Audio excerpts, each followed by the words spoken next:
Assalamualaikum warahmatullahi wabarakatuh.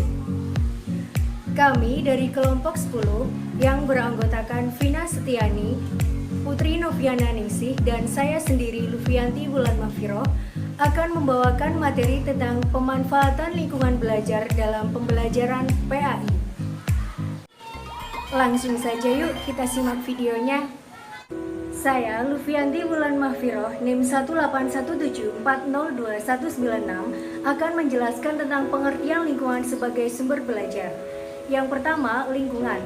Lingkungan adalah kesatuan ruang semua benda dan keadaan makhluk hidup termasuk di dalamnya manusia dan perilakunya serta makhluk hidup lainnya.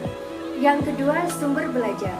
Sumber belajar merupakan segala sumber yang dapat digunakan oleh peserta didik baik secara mandiri maupun bersama-sama untuk membantu belajar.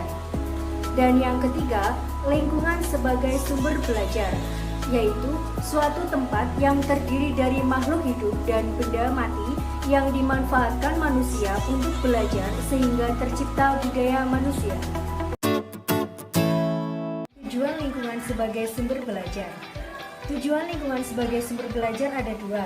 Yang pertama bagi peserta didik dan yang kedua bagi guru. Tujuan yang pertama bagi peserta didik, yaitu untuk memanfaatkan lingkungan sebagai sumber belajar yang menyenangkan dan menggunakan peserta didik sebagai subjek yang mampu mengembangkan diri sesuai dengan bakat dan kemampuannya. Tujuan yang kedua bagi guru, yaitu meningkatkan kecakapan dalam menentukan sumber belajar sesuai dengan materi, situasi, dan kondisi lingkungan sekolah. Selanjutnya, jenis-jenis lingkungan sebagai sumber belajar. Jenis lingkungan sebagai sumber belajar ada tiga. Yang pertama, lingkungan keluarga. Yang kedua, lingkungan sekolah. Dan yang ketiga, lingkungan masyarakat.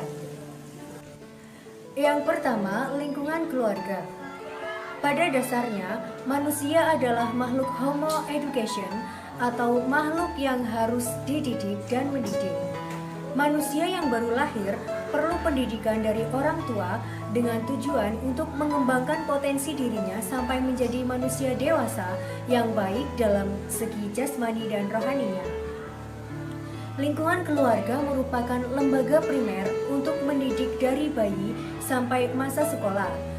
Lembaga pendidikan ini adalah orang tua, kerabat, famili, dan sebagainya. Oleh karena itu, orang tua dituntut untuk menjadi teladan bagi anak-anaknya, baik dalam hal ibadah, akhlak, dan sebagainya, sehingga akan terbentuk kepribadian yang Islam pada anak sejak dini dan menjadi bekal untuk pendidikan selanjutnya. Yang kedua, lingkungan sekolah. Sekolah merupakan sarana yang sengaja dirancang untuk melaksanakan pendidikan. Sebagai lembaga pendidikan formal, sekolah bertanggung jawab atas pendidikan anak-anak selama mereka diserahkan kepadanya. Di Indonesia, lingkungan pendidikan Islam formal identik dengan madrasah, mulai dari madrasah ibtidaiyah, madrasah sanawiyah, dan madrasah aliyah, serta perguruan tinggi negeri Islam yakni Institut Agama Islam Negeri dan Sekolah Tinggi Agama Islam Negeri. Semua lembaga ini menjalankan proses pendidikan berdasarkan konsep yang telah dibangun dan dituntut untuk menyeimbangkan antara pengetahuan agama dengan pengetahuan umum. Yang ketiga, lingkungan masyarakat. Lingkungan masyarakat sebagai lembaga pendidikan non-formal juga menjadi salah satu bagian penting dalam pendidikan. Lingkungan masyarakat dalam Islam memiliki tanggung jawab dalam mendidik generasi muda. Bentuk dari lingkungan masyarakat atau pendidikan non-formal ini salah satunya adalah pondok pesantren, yayasan, dan sebagainya. Saya Putri Noviana Ningsih, NIM 18174022206, ingin menjelaskan mengenai langkah-langkah pemanfaatan lingkungan sebagai sumber belajar. Di sini ada 3 tahapan dalam rangka memanfaatkan lingkungan sebagai sumber belajar. Yang pertama, langkah perencanaan. Yang kedua, langkah pelaksanaan. Yang ketiga, langkah tindak lanjut atau follow up. Yang pertama, langkah perencanaan. Langkah perencanaan merupakan langkah yang sangat terpenting dalam pemanfaatan lingkungan sebagai sumber belajar. Melalui perencanaan yang matang yang disusun secara sistematis dalam pola pemikiran yang menyeluruh akan memberikan landasan yang kuat dalam melaksanakan kegiatan-kegiatan proses pembelajaran. Guru sebagai pengelola kegiatan belajar mengajar harus mengetahui dan memahami tentang apa saja yang harus direncanakan. Yang kedua, langkah pelaksanaan. Pelaksanaan proses pembelajaran harus dilaksanakan secara efektif dan seefisien mungkin agar hasilnya bisa optimal sesuai dengan apa yang telah direncanakan sebelumnya.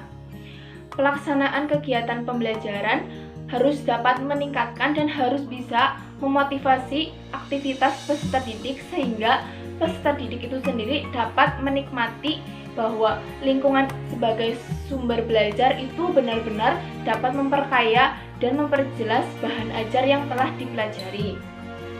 Yang ketiga yaitu langkah tindak lanjut atau follow up.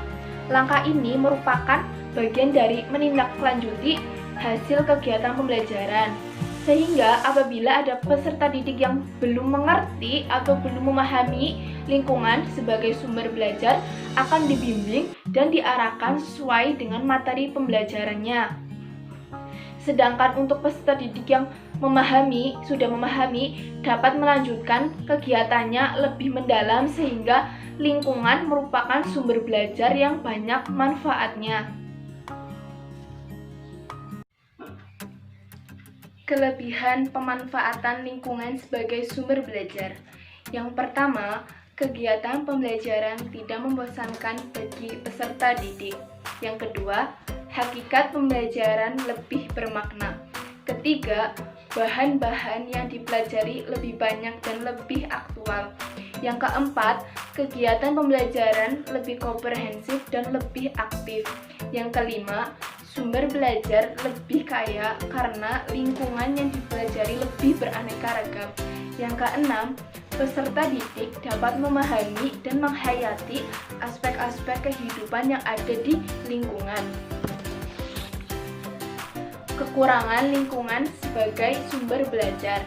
Yang pertama, kegiatan pembelajaran kurang dipersiapkan sebelumnya, yang menyebabkan pada waktu peserta didik dibawa ke tempat tujuan tidak melakukan kegiatan pembelajaran yang diharapkan sehingga ada kesan main-main. Yang kedua, ada kesan dari guru dan siswa bahwa kegiatan mempelajari lingkungan memerlukan waktu yang cukup lama sehingga menghabiskan waktu untuk belajar di kelas. Ketiga, sempitnya pandangan guru bahwa kegiatan pembelajaran hanya terjadi di dalam kelas.